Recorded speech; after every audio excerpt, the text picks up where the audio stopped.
What if I told you that the most powerful empire in Mesoamerica, an empire that had conquered hundreds of city-states and sacrificed tens of thousands of prisoners to their gods, once faced an enemy so fierce, so unconquerable, that they turned back in terror and never dared return? Before you answer, tell me, which country are you watching this from right now, and what time is it where you are? Whether it's morning coffee or late-night curiosity that brought you here, I promise you this, the next few minutes will change everything you thought you knew about pre-Columbian warfare in the Americas. This isn't a story about Europeans. This isn't about conquistadors or gunpowder or steel armor turning the tide of history. This is about something far more primal, far more terrifying. This is about the moment when the Aztec Empire, at the height of its power, marched thousands of warriors into foreign territory, expecting another easy conquest to add to their collection of subjugated peoples. Instead, they walked into a nightmare that would haunt their collective memory for generations. The year was sometime in the late 1470s or early 1480s. The exact date has been lost to time, swallowed by the centuries. But what happened on that frontier remains carved into the historical record like a scar that never quite healed. The Aztec Empire, ruled by Tizoc or possibly his successor Ahuitzotl, had grown fat on tribute and drunk on its own invincibility. From their island capital of Tenochtitlan, the Aztecs commanded an empire that stretched across central Mexico, extracting wealth, labor, and human lives from subject peoples who had no choice but to obey. But empires, by their very nature, always need more territory, more tribute, more victims for the sacrificial altars that kept the sun rising and the cosmos in balance, or so the Aztec priests proclaimed. To the northwest, beyond the carefully maintained borders of Aztec influence, lay the lands of peoples the Aztecs called collectively the Chichimeca, meaning something like barbarians or wild peoples. Among these northern tribes were the Tarascans, known to themselves as the Purepecha, and other fierce, independent groups who had never bent the knee to Tenochtitlan. The Aztec War Council, confident in their tactical superiority and their divine mandate, decided it was time to expand northward. They had defeated the sophisticated armies of city-states. They had crushed rebellions. They had turned the flower wars, those ritualized conflicts meant to capture prisoners for sacrifice, into a precise military science. How hard could it be to subjugate these northern tribes, these people who lived in less urbanized settlements, who seemed less centralized, less organized? Imagine you're an Aztec warrior preparing for this campaign. You've been trained since childhood in the arts of war. You carry a macuahuitl, that terrifying wooden sword embedded with razor-sharp obsidian blades that can decapitate a horse with a single stroke. You wear your quilted cotton armor, your ichcahuipili, which can stop most arrows and absorb the shock of blunt weapons. You've seen battle before. You've taken prisoners. You've watched them climb the temple steps to their deaths, knowing that your own capture would mean the same fate. You understand the rules of this kind of warfare. But the rules are about to change in ways you cannot possibly anticipate. As the Aztec army moves north, the landscape itself begins to shift. The fertile valleys and lakes of central Mexico give way to rougher terrain. The settlements become smaller, more scattered. The people here live differently. They don't build towering pyramids or maintain vast marketplaces. They're semi-nomadic, adaptive, and they know their land with the intimacy that only comes from generations of survival in harsh conditions. The Tarascan Empire, centered in what is now Michoacan, had already proven to be a formidable opponent to the Aztecs. Unlike most of their neighbors, the Tarascans had never been conquered by Tenochtitlan. They possessed something the Aztecs lacked: advanced metallurgy. While the Aztecs still relied primarily on stone and obsidian, the Tarascans worked with copper, bronze, and even some gold, creating weapons and tools that gave them a technological edge. Their military was organized differently too, with a more centralized command structure and tactics that reflected their unique cultural evolution. But beyond the Tarascan frontier lay tribes that were even more mysterious to the Aztec mind. These were people who didn't fight for the same reasons the Aztecs did. The Aztecs went to war to capture prisoners, to extract tribute, to demonstrate the superiority of their patron deity Huitzilopochtli. The northern tribes fought for survival, for territory, for honor, and for the simple, brutal purpose of destroying their enemies completely. When the Aztec expedition finally encountered the main force of their northern adversaries, the difference in military philosophy became immediately, devastatingly clear. The battle didn't begin with the formal challenges and ritual displays that usually preceded Aztec warfare. There were no flowery speeches, no exchange of insults meant to establish martial credentials. Instead, the northern warriors attacked with a ferocity that seemed to come from somewhere beyond human emotion, a cold, calculated savagery that aimed not to capture, but to kill. Picture yourself now in the Aztec ranks as the first wave of attacks hits. You've been trained to wound, to incapacitate, to take your opponent alive if possible, because a live prisoner has value. A dead enemy is merely a corpse. But these warriors aren't trying to capture you. They're trying to end you with every strike, every arrow, every thrown weapon. They move differently too. They don't mass in the organized formations you're used to facing. They flow across the battlefield like water finding cracks, exploiting every gap, every moment of hesitation. The Aztec warriors, for all their training and experience, found themselves psychologically unprepared for this kind of total warfare. When you're conditioned to think of combat as a means to an end, a way to gather sacrificial victims and demonstrate divine favor, facing an enemy who simply wants to exterminate you creates a cognitive dissonance that can shatter morale faster than any weapon.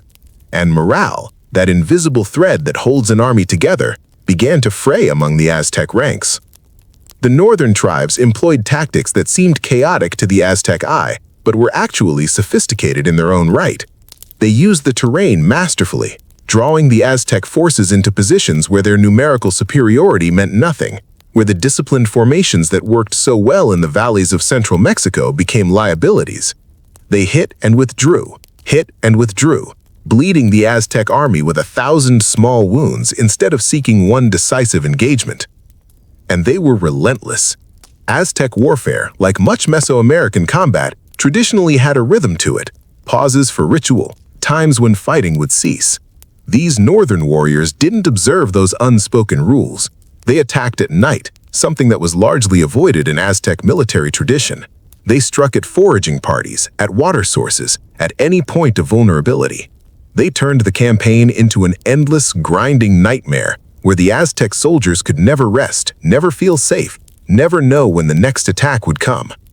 If you've made it this far, you're clearly invested in real history, the kind that doesn't get taught in most classrooms.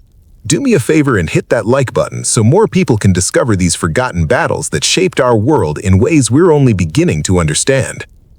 The Aztec commanders faced a crisis.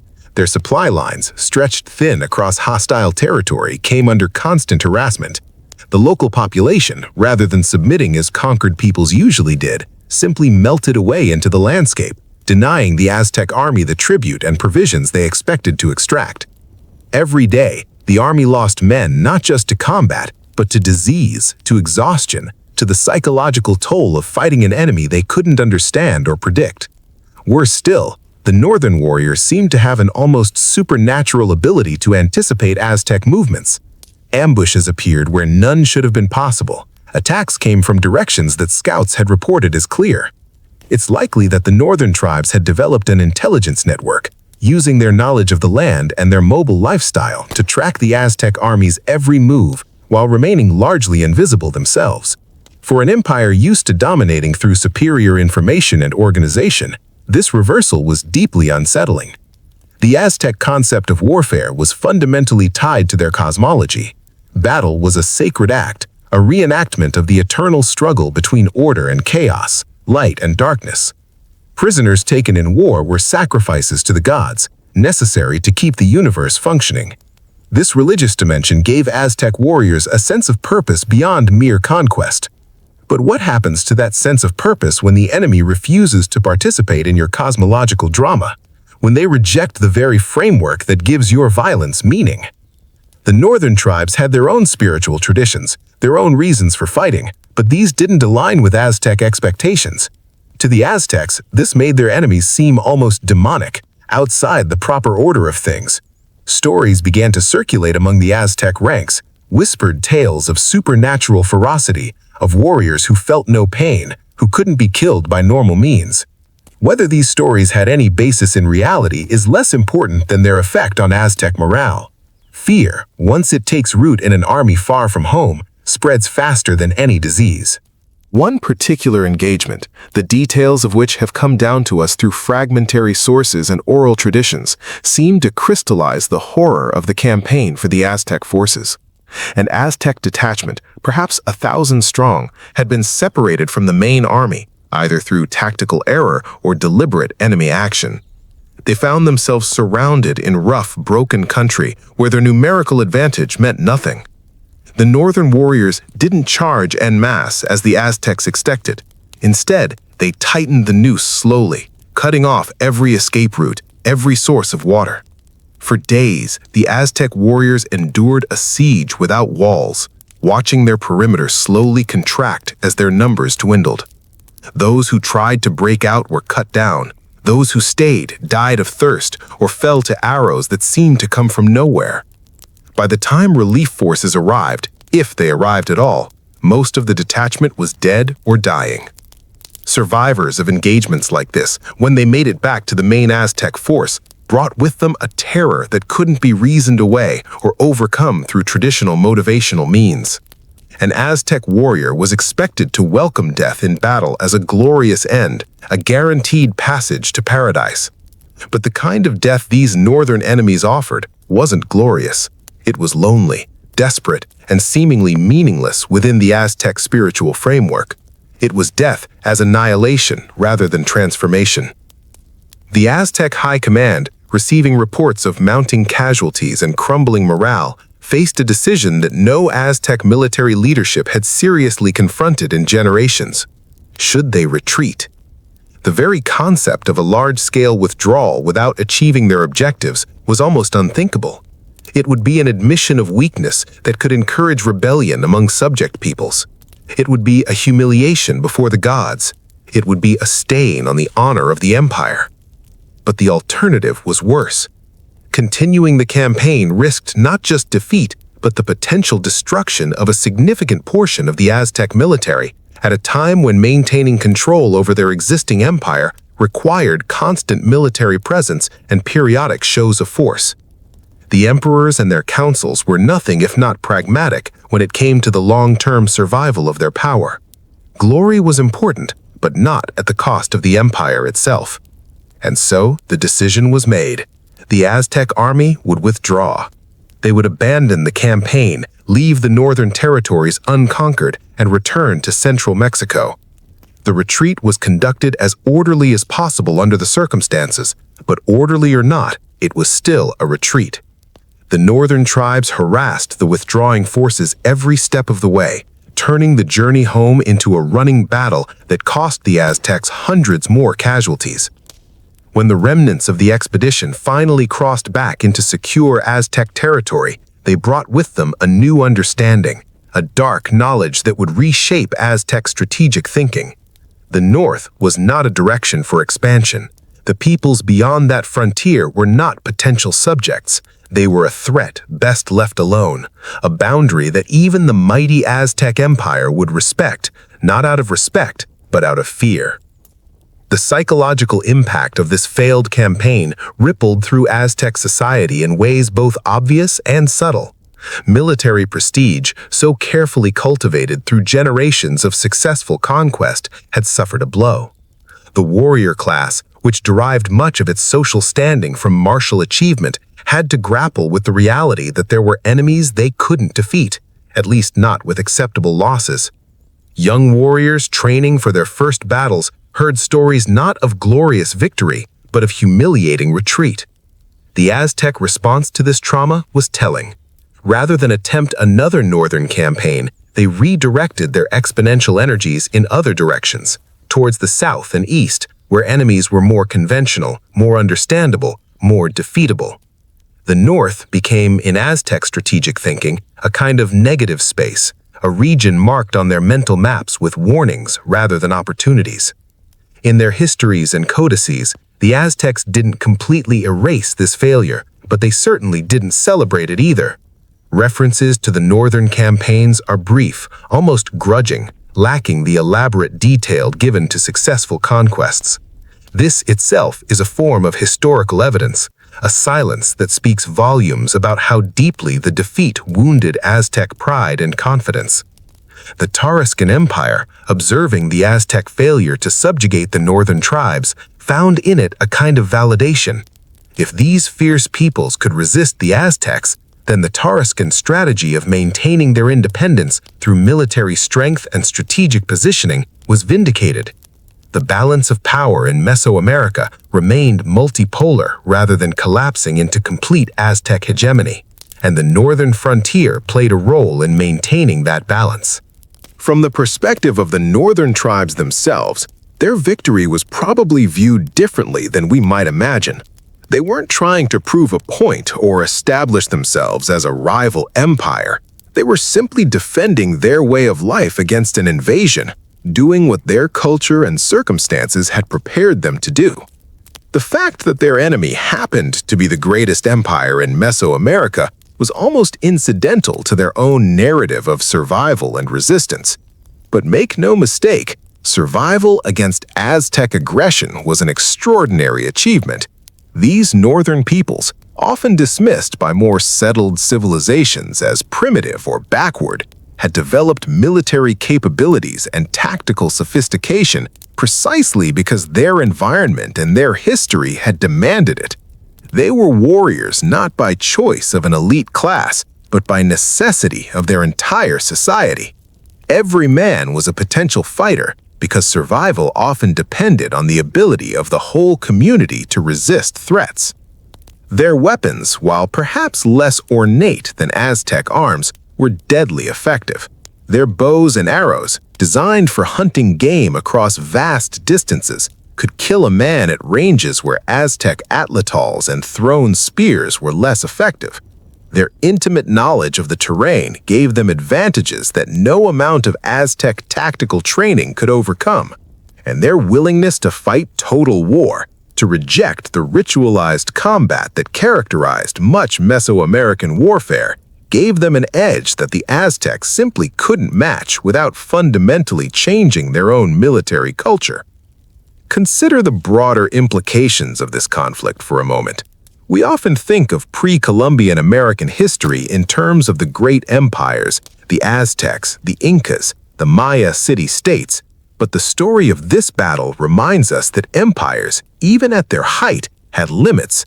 There were peoples and places beyond their reach, not because of geographic isolation, but because of military resistance. The map of the Americas before European contact wasn't a simple division between empire and empty space. It was a complex patchwork of polities, tribes, confederations, and independent peoples, each with their own strengths and their own strategies for survival. The Aztec encounter with the northern tribes also challenges our assumptions about technological determinism in warfare.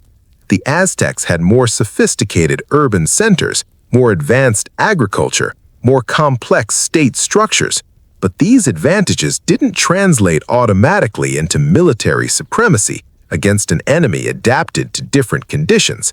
Sometimes the decentralized, mobile, and adaptive approach of a tribal confederation could defeat the massed forces of an empire. This pattern would repeat itself throughout history, from Rome's troubles with Germanic tribes to various empires' struggles with nomadic peoples across Eurasia. There's something deeply human about the Aztec soldiers' experience in this campaign, something that transcends the specific time and place. Every generation of warriors in every culture eventually confronts the limits of their own power and the fear of an enemy they don't understand. The Aztec veterans who survived this northern campaign carried that knowledge with them, a weight that glory and other battles could never quite lift.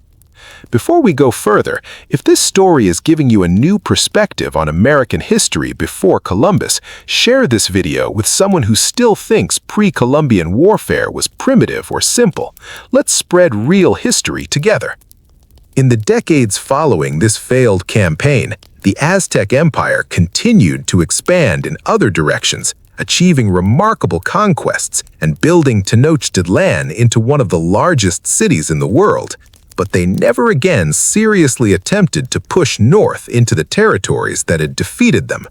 That frontier remained a psychological boundary as much as a geographic one, a reminder that even the most powerful empire had to respect the fierce independence of peoples who would not be conquered. When the Spanish arrived in the early 16th century, they inherited some of these Aztec strategic calculations. The conquistadors, when they began to push beyond central Mexico, encountered those same northern tribes and learned the same hard lessons about the limits of European military superiority in certain contexts. The so-called Chichimeca War, which lasted from 1550 to 1590, became one of the longest and most expensive conflicts in Spanish colonial history, a brutal struggle that cost tens of thousands of lives and vast amounts of treasure. The Spanish, like the Aztecs before them, eventually came to understand that total military victory against these northern peoples was either impossible or prohibitively expensive. They resorted to negotiation, to buying peace with tribute and trade goods, to establishing presidios and missions that created buffer zones rather than conquered territories. In some ways, the Spanish Empire's northern frontier in Mexico remained fuzzy and contested for centuries, an echo of the boundary that the Aztecs had learned to respect generations earlier. What lessons can we draw from this forgotten battle, this campaign that humbled an empire at its height? Perhaps the first is that military power, no matter how great, has inherent limits when projected beyond the contexts in which it was developed. The Aztec military machine was superbly adapted to warfare in the central Mexican highlands, to combat against other urbanized states, to the kind of ritualized conflict that served their political and religious purposes. Take that same military out of its element, pit it against an enemy with fundamentally different objectives and methods, and suddenly all that sophistication becomes a liability. The second lesson might be about cultural assumptions in warfare. The Aztecs assumed that war everywhere followed certain rules, that combat had a purpose beyond mere destruction, that enemies could be incorporated into an imperial system once defeated. The northern tribes operated under no such assumptions. They fought to destroy, to preserve their independence at any cost, and they were willing to accept casualties and hardships that might have broken a more civilized army. This clash of military cultures was as decisive as any tactical consideration. A third lesson, perhaps more subtle, is about the relationship between narrative and military effectiveness. The Aztecs went to war wrapped in a religious and ideological framework that gave their violence cosmic significance. When they encountered an enemy that refused to participate in that framework, that rejected the rules of the game entirely, it created a crisis of meaning that translated directly into a crisis of morale. Warriors need to believe their struggle has purpose. Take that away, and even the best trained soldier becomes vulnerable to despair and panic. But maybe the deepest lesson is about the unpredictability of conflict itself. No matter how much you prepare, no matter how many battles you've won, no matter how sophisticated your tactics or how sharp your weapons, war always contains the potential for surprise, for reversal, for the encounter with an enemy who refuses to behave as expected. The Aztec generals who planned the northern campaign were experienced, intelligent men operating with the best information available to them.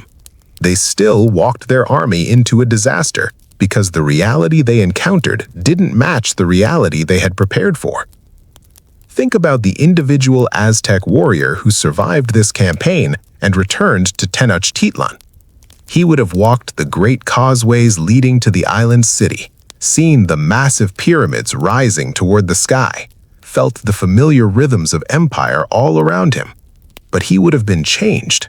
He would have carried memories of fear and failure, of watching comrades die in ways that made no sense within the framework he'd been taught.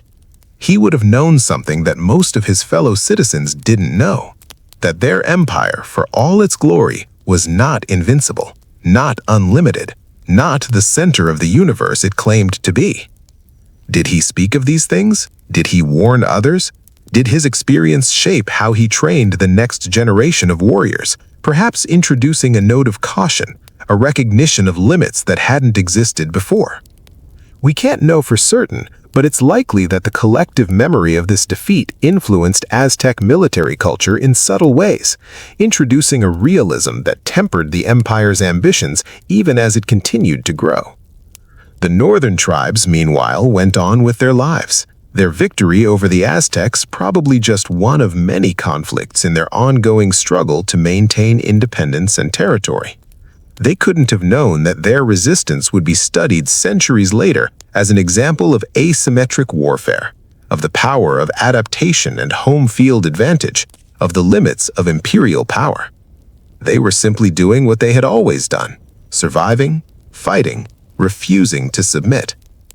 In the larger tapestry of American history, this battle is barely a thread, easily overlooked when we focus on the big empires and the European conquest. But every thread matters. Every forgotten conflict, every obscure campaign, every moment when the expected outcome didn't occur, these are the details that make history rich and human and true. The Aztecs were terrified of the northern tribes because they encountered something unexpected, something that didn't fit their worldview, and that terror was as real as any terror felt by any warrior in any era. As we close this chapter of forgotten history, consider one final question that this battle raises. How many other conflicts, how many other moments of resistance and reversal have been lost to time simply because they didn't fit the narratives that empires write about themselves? The Aztecs minimized this defeat in their own records, and only fragments of the story survived. How many tribes and peoples successfully resisted conquest but left no written record, their victories surviving only in oral traditions that eventually faded, or in the suspicious gaps in imperial histories? History, as they say, is written by the victors. But victory is a more complicated concept than we often acknowledge. The Aztecs won most of their wars, built a magnificent empire, and are remembered as one of the great civilizations of the pre-Columbian Americas. The northern tribes they failed to conquer are often relegated to footnotes, described in vague terms as Chichimeca or barbarians. Yet, in that specific moment, in that particular conflict, those supposedly primitive peoples achieved something remarkable. They made an empire turn back. If you're still here, still thinking about the implications of this forgotten battle, then you understand why history matters. Not the sanitized, simplified version we get in textbooks, but the complicated, human, often surprising reality of what actually happened. Before you go, drop a comment telling me what you think made the difference in this battle. Was it tactics? Was it psychology? Was it simply that the Aztecs underestimated their enemy? I want to hear your theories, because history isn't just about the past, it's about how we understand conflict, power, and human nature itself. The story of the battle that made the Aztecs terrified of Native Americans is ultimately a story about hubris meeting reality, about the limits of power, about the surprising strength that can emerge from peoples who refuse to accept their assigned place in someone else's empire. It's a reminder that history is full of reversals, that the mighty can fall and the overlooked can triumph, that every empire eventually finds the frontier it cannot cross. So, the next time you hear about the Aztec Empire, remember this: for all their power, for all their conquests, for all the terror they inspired across Mesoamerica, there was a direction they feared to march, a people they learned to leave alone, a boundary that marked not just territory, but the limits of their will to dominate. And in that fear, in that respect born of painful experience, we find a truth that echoes across centuries, that resistance is possible, that empires are not inevitable, and that sometimes the peoples history forgets were the ones who wrote its most important lessons. What will you take from this story? What does it teach you about power, about resistance, about the narratives we accept and the ones we should question? History is not a dead thing, a collection of dates and names to be memorized. It's alive in the questions it raises, the patterns it reveals, the warnings it offers. The Aztecs learned something on that northern frontier, something that cost them blood and pride and the illusion of invincibility. Perhaps we can learn it too without paying quite so high a price. That there is always someone, somewhere, who will not bow, who will not submit, who will fight with a ferocity born of necessity and the absolute refusal to be conquered. And maybe, just maybe, that's the most important story history has to tell.